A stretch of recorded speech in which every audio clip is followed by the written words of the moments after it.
بسم اللہ الرحمن الرحیم۔ رات کو ایک بات ہو رہی تھی کہ دو افراد ہمارے ایک ایسے بزرگ بندے سے ایک جھنڈا چھینتے ہیں اور اپنے با اخلاق ہونے کا اتنا اعلیٰ مظاہرہ کرتے ہیں کہ پوری کی پوری قوم، پوری کی پوری مسلمانیت کا وہ سر جھکاؤ کی طرف لے کے چلے گئے کہ ان کا سر جھک جائے اس معاملے کو دیکھتے ہوئے، مگر ان کی غیرت نے یہ کیسے گوارا کر لیا کہ وہ یہ کام کریں۔ اصل میں ہمارے اندر اخلاقی کمی کہاں سے پیدا ہو گئی؟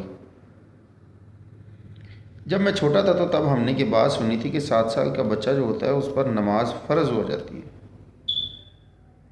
مگر اگر وہ بچہ 7 سال کی عمر سے لے کے 8 9 10 سال تک نماز نہیں پڑھتا تو پھر اس کو 10 سال کی عمر میں ڈنڈے کے ساتھ نماز پڑھائی جائے، مسجد میں بھیجا جائے اس کو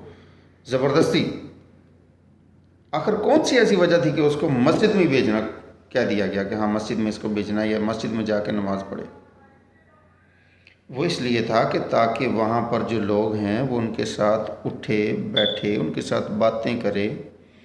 اور اپنی زندگی کی جو شروعاتی دن ہیں، جو معاشرے کے اندر اس کے بالکل ابتدائی دن ہیں، وہ اچھے اخلاق والے لوگوں کے ساتھ رہے اور ان کے ساتھ بیٹھے اور ان سے علم سیکھے۔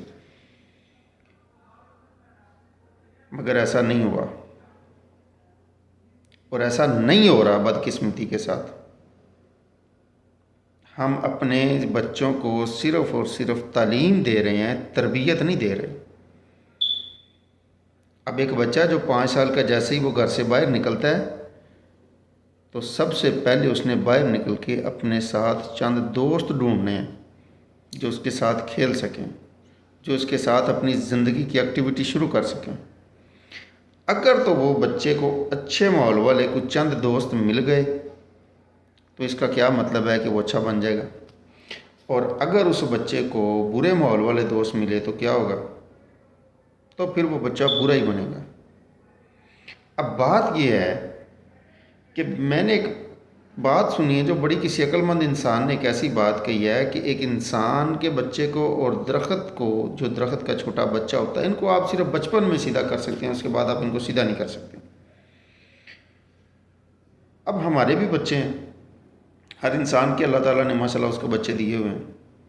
ہر جنریشن دوسری جنریشن پر قربان ہو رہی ہے۔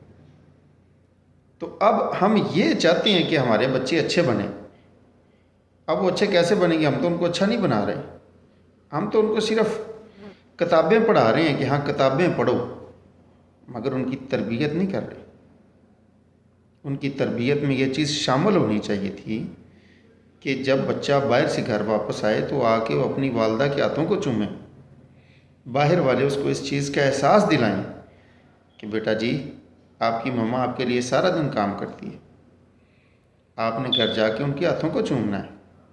آپ نے اپنی مما کا کہنا ماننا ہے۔ باہر والے جہاں پر ہم اپنے بچے کو بزور زبردستی بھیجتے ہیں اسکول اور مسجد میں، وہاں سے ہمارے بچے کو یہ سیکھ کر آنا چاہیے تھا کہ وہ شام کو آئے تو اپنے پاپا کے پاس بیٹھے، اس کے پاؤں دبائے۔ اگر اس نے بچے نے پاؤں نہیں نہ دبائے، خالی اس نے ایک بار اتنا ہی کہہ دیا نا اپنے پاپا کو کہ لائیں پاپا جی میں آپ کے پاؤں دباتا ہوں،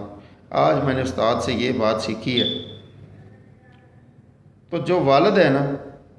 اس کی بیٹری اسی ٹائم 1000% چارج ہو جائے گی، جو سارا دن وہ کام کر کے اپنی بیٹری لو کر کے بیٹھا ہوتا ہے۔ اس کو پتہ ہوتا ہے کہ ہاں میری اولاد واقعی تربیت یافتہ بن رہی ہے، مگر بدقسمتی سے ہم یہ کام نہیں کر رہے، ہم بھٹک گئے ہیں، ہم اپنے راستے کو بھول گئے ہیں۔ ہماری مسجد اور ہمارا اسکول دو الگ الگ چیزیں نہیں تھیں، یہ ایک ہی چیز تھی۔ اسکول کو ہم نے پروفیشنل بنا دیا پیسہ کمانے کے لیے، اور مسجد کو ہم نے پروفیشنل بنا دیا کہ صرف دین کے لیے۔ ہم نے اپنی دین اور دنیا کو دونوں کو سیپریٹ کر دیا، علیحدہ کر دیا، اور یہ ہمارے لیے ایک بہت ہی نقصان دہ چیز ہے۔ ہماری دین اور ہمارا دنیا، یہ دونوں، ہماری دین اور ہماری دنیا دونوں الگ الگ چیزیں نہیں ہیں، یہ ایک ہی چیز تھی جو ہمارے دین نے ہمیں باتیں بتائیں، ان کو ہم نے اس دنیا کے اوپر لاگو کرنا تھا، تاکہ ہم اپنی اس سیدھی راہ پر چل سکیں جو راستہ اللہ تعالیٰ نے اور نبی اکرم حضرت محمد صلی اللہ علیہ وآلہ وسلم نے اور باقی تمام انبیاء کرام نے ہمیں بتایا۔ مگر ہم نے اپنی درسگاہ کو پروفیشنل بنا کے صرف اور صرف پیسے کمانے کے لیے استعمال کیا، اور ہم اسی لیے نقصان میں چلے گئے۔ اب ہم نے کرنا کیا ہے؟ اب ہم نے کرنا یہ ہے کہ ہم نے اپنی درسگاہ کو اکٹھا کرنا ہے، ایسی درسگاہ بنانی ہے جہاں پر یہ دونوں چیزیں میسر ہوں، اور یہ دونوں چیزیں یا مسجد میں بھی ہو سکتی ہیں اور سکول میں بھی ہو سکتی ہیں۔